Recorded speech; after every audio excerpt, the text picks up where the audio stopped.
Hello बच्चों, कक्षा 12 भौतिक विज्ञान में हम लोग पढ़ रहे हैं संधारित्र के विषय में। और पिछले वीडियो में हम लोग संधारित्र की धारिता, समांतर प्लेट संधारित्र की धारिता जो है पढ़े थे।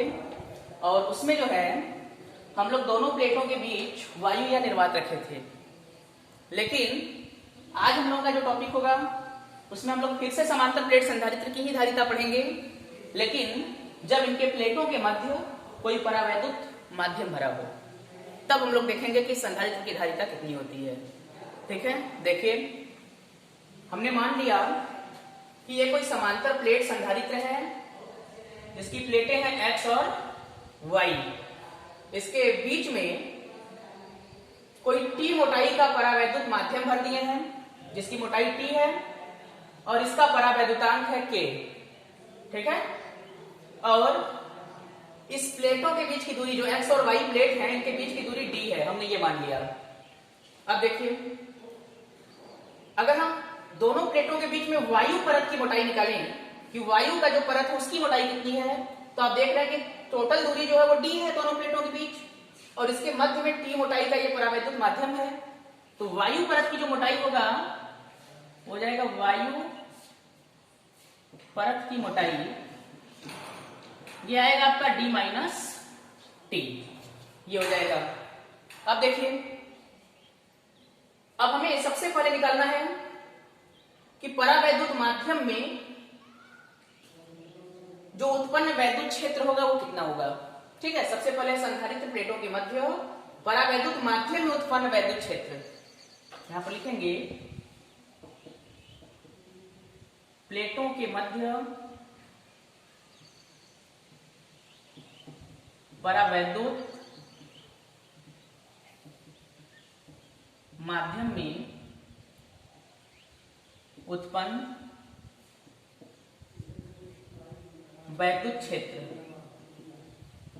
ये आपका हो जाएगा E1 बराबर Q बटे एप्सिलॉन नॉट के A, क्योंकि माध्यम का परावैद्युतांक K है तो यहां पर हो जाएगा एप्सिलॉन नॉट के A।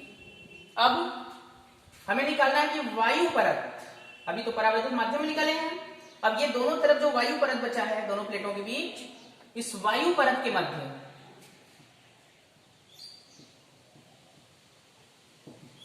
उत्पन्न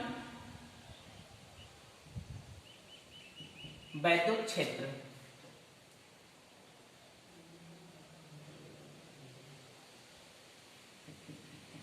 वायु परत में उत्पन्न वैद्युत क्षेत्र जो होगा हो जाएगा E2 बराबर Q बटे एप्सिलॉन नॉट A, क्योंकि यहां पर K का वैल्यू 1 हो जाएगा वायु परत के लिए। ठीक है, अब देखिए दोनों प्लेटों के बीच उत्पन्न विभवांतर कितना होगा हमें ये निकालना है। यहां लिखेंगे दोनों प्लेटों के मध्य उत्पन्न विभवांतर, दोनों प्लेटों के मध्य उत्पन्न विभवांतर जो होगा V, ये एकांक आवेश को माध्यम में ले जाने में किया गया कार्य प्लस वायु परत में ले जाने में किया गया कार्य। मतलब यहां पर दो कार्य होगा दोनों प्लेटों के बीच एकांक आवेश को ले जाने में। क्यों? क्योंकि दोनों प्लेटों के बीच वायु परत भी है और K परावैद्युतांक का माध्यम भी है। तो हम लोग माध्यम में ले जाने में कितना कार्य किए एकांक आवेश को, ये अलग निकालेंगे।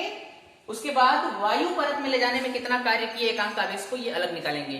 फिर दोनों को जोड़ देंगे तो टोटल कार्य पता चल जाएगा एकांक आवेश को एक प्लेट से दूसरे प्लेट तक ले जाने में। ठीक है, तो देखिए यहां पर सबसे पहले अगर हम माध्यम की बात करें कि माध्यम में एकांक आवेश को एक प्लेट से दूसरे प्लेट तक ले जाने में कितना कार्य किया गया, तो वही हो जाएगा आपका बल गुणे विस्थापन। बल वही होगा Q और ये क्षेत्र की तीव्रता E1 QE हो गया इंटू विस्थापन, माध्यम की मोटाई कितनी है T है, तो यहाँ पर विस्थापन हो जाएगा T, फिर प्लस एकांक आवेश को वायु परत में ले जाने में किया गया कार्य, तो वायु परत में ले जाने में किया गया कार्य आवेश का मान वही Q, और इस बार विद्युत क्षेत्र की तीव्रता है E2 वायु परत में, और विस्थापन इस बार है वायु परत की मोटाई d माइनस टी। ये हो जाएगा, ये हो गया v बराबर q का मान तो 1 है, आप सभी लोग जानते हैं क्योंकि एकांक आगे से है, तो एकांक यानी 1 हो गया q का मान।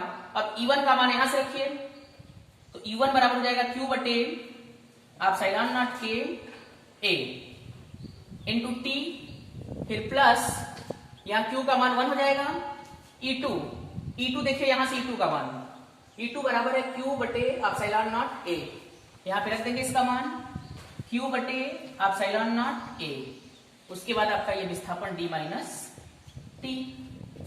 अब यहां से अगर हम देखें तो q upon epsilon not a और q upon epsilon not a दोनों साइड कॉमन है, दोनों साइड से इसको कॉमन ले लेंगे, ये हो जाएगा q upon epsilon not a common हो गया, आपका बचा इधर यहां t बचा, यहां k बचा, यानी ये हो जाएगा t अपान k प्लस, जरा यहां देखें q upon epsilon not a common हो चुका है, यहां बचा है d माइनस टी, यहां लिख देंगे d माइनस टी।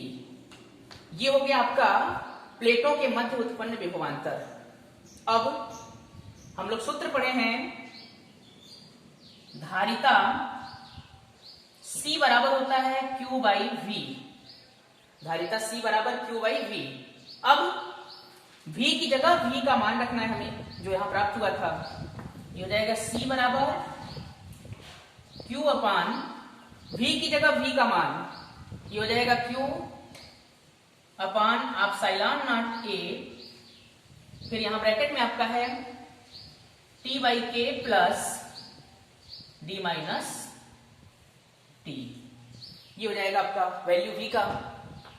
यहां Q से Q कट जाएगा, आपका आ जाएगा C बराबर एप्सिलॉन नॉट A ऊपर चला जाएगा, ये आ जाएगा epsilon not A upon T by K plus D minus T। इस प्रकार ये जो फार्मूला प्राप्त हुआ हमारा,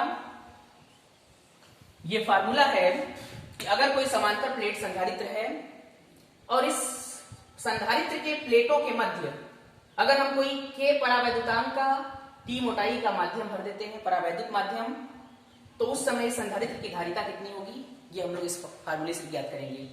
ठीक है, यहाँ पर आप फार्मूले में एप्सिलॉन नॉट का मान जानते ही हैं, 8.86 गुणे 10 के माइनस 12।